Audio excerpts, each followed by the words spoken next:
আমি প্রথমে ধনে পাতাগুলোকে ছোট ছোট করে কুচিয়ে নিচ্ছি।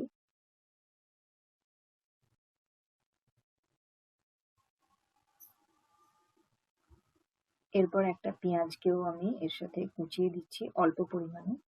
তো একটা ছোট পেঁয়াজই দিচ্ছি।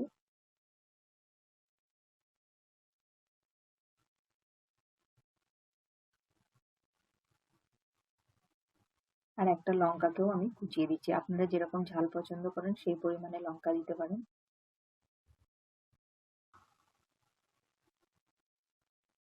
তো দেখুন ধনেপাতা, পেঁয়াজ আর লঙ্কা সমস্ত কিছু কুচানো হয়ে গেছে। তো আমি আজকে ধনেপাতার পকোড়া বানাচ্ছি। আর এতে আমি দিচ্ছি অল্প করে কালো জিরে,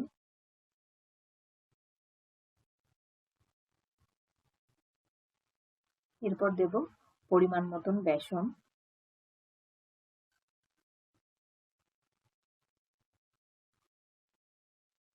আমি প্রথমে 4 চামচের মতো বেসন দিলাম আর এরপর দিচ্ছি পরিমাণ মতো নুন।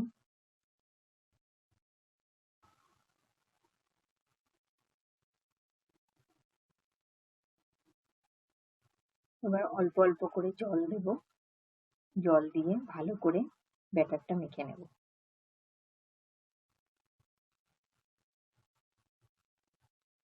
যারা আমার এই চ্যানেলে প্রথম এসেছেন তারা চ্যানেলটি অবশ্যই সাবস্ক্রাইব করে নেবেন। যদি ভিডিওটি ভালো লাগে তাহলে অবশ্যই লাইক করতে পারেন। দেখুন ভালো করে মাখা হয়ে গেছে, এভাবে মেখে নিয়েছি। এরপর কিছুক্ষণের জন্য ঢাকা দিয়ে রেখে দেবো যাতে বেসনটা একটু ভালো করে ভিজে যায়। 10 মিনিট রাখলে খুব ভালো হয়।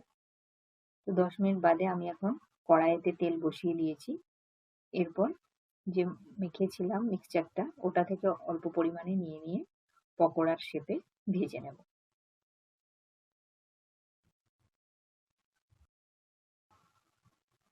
আপনারা আপনাদের ইচ্ছা মতো পকোড়ার শেপ দিতে পারেন, ছোট ছোট বা চ্যাপ্টা চ্যাপ্টা বড়ার মতনও করতে পারেন, যেরকম ইচ্ছা। তো আমি অল্প তেলে এভাবে ভেজে নিচ্ছি। এক পিঠ ভাজা হয়ে গেলে আবার ভালো করে উল্টে দিয়ে ভালোভাবে একটু খড়া করে ভেজে নেব। তো ভাজা হয়ে গেছে, এরপর কড়াই থেকে নামিয়ে নিচ্ছি।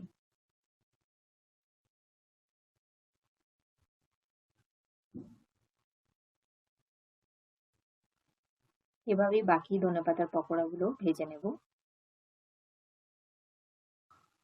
তো এইভাবে সহজেই ধনেপাতার পকোড়া বানিয়ে বাড়িতে ট্রাই করে দেখতে পারেন, খেতে খুবই ভালো হয়।